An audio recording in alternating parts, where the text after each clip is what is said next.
There's some things going on here in Indiana that I'm sure people are generally unaware of. A year and a half to 2 years ago, we started being contacted by FEMA saying, you've got to put some plans together. We were to put together a plan to vaccinate every person in the county within 48 hours. You're kidding me, wow. And then that plan has to be practiced 2 or 3 times. I mean, literally, we've gotten every police officer we can, and buses, and volunteers, and set it up. And then the sheriff's department started getting long questionnaires. I got one myself. I didn't fill it out, and lots of questions.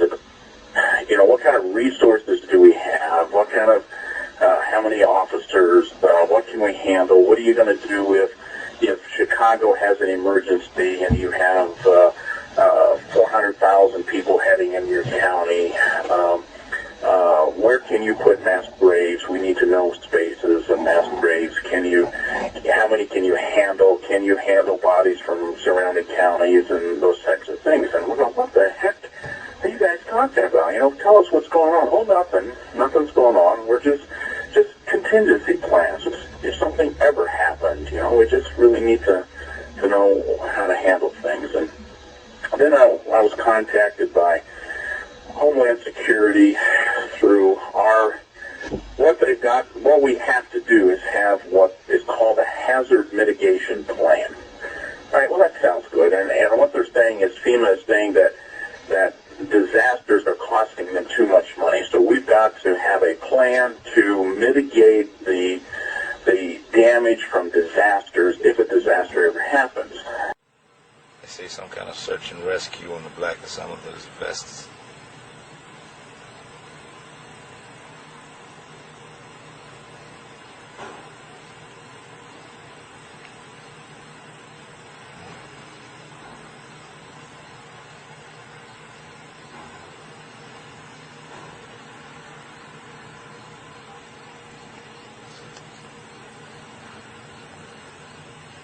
I'm removing my load off my trailer right now. Once I start to pull around, maybe I can get another shot from a different angle. Couldn't see all of this stuff from my former position.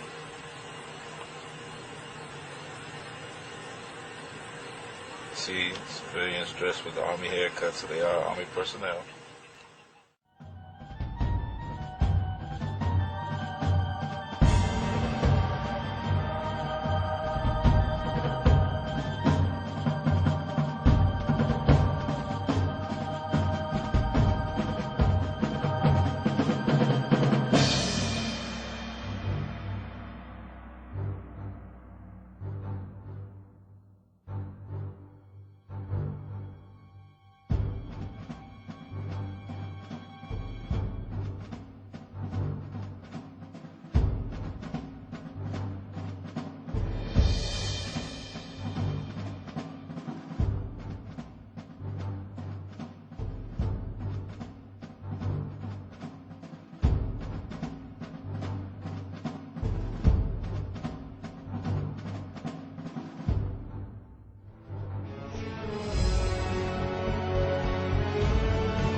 I seen 2 Marines earlier, but I think it's just us that's running this.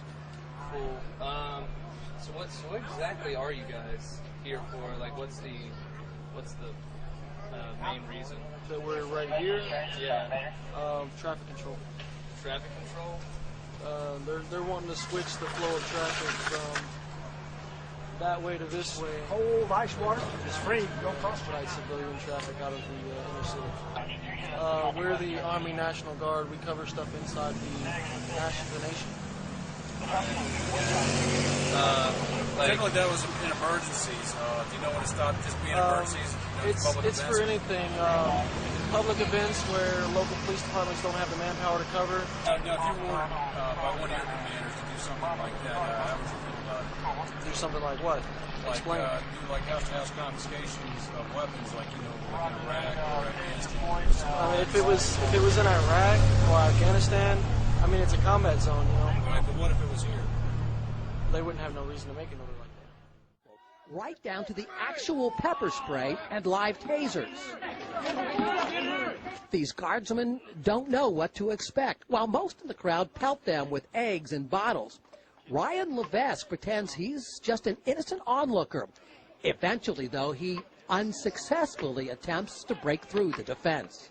The whole time they thought I was a student here, and I jumped that fence. They find out I'm OPFOR, and they're going to be pretty upset. In this drill, the trouble's created by people showing up without proper ID or living outside the designated vaccination area. All potential real-life scenarios. Ultimately, the guard makes many arrests and is forced to shut this vaccination site down. Hopefully not real at all, but we will train just in case we are called up for something to happen. Now, they say this is not to suggest this is how they expect Mainers to react, but the bottom line, they say, these troops need to be prepared for anything. In Paris, Steve Minnick, News 8. Giving away any personal information or anything that would affect you in any way, shape, or form, if you could, just tell these guys whatever it is you wish to tell them about the training that you received in Kentucky, and we'll go from there. Well, the training we received was, a lot of it was seemed like standard National Guard training, but others, they're really intent on training up on this stuff in a serious way. And we received, of course, riot control, which is pretty standard. But we also trained up on, traffic control points, cordoning off a city, like a small town, setting up a perimeter around the town, and going into the town and locking it down and securing the town, and rounding up anybody who might be, a threat, right, as what would be perceived as by the command. So let me stop you right there and say this. You brought this up earlier, which is a good point. The National Guard has a way around the Posse Comitatus Act in regards to it not being against our Constitution to help police the streets. And why is that? Well, the way the National Guard works is that they work in unison with local law enforcement, and the National Guard can go in and detain somebody, but detaining is not technically arresting. It's holding them until it's justified whether they should be arrested or released. And local law enforcement actually comes up, takes the person, and they do the official arrest. They're literally telling me that they want to harden our fire stations. All right, what do you mean by that? Well, you know how when a 747 hits, here's what he says,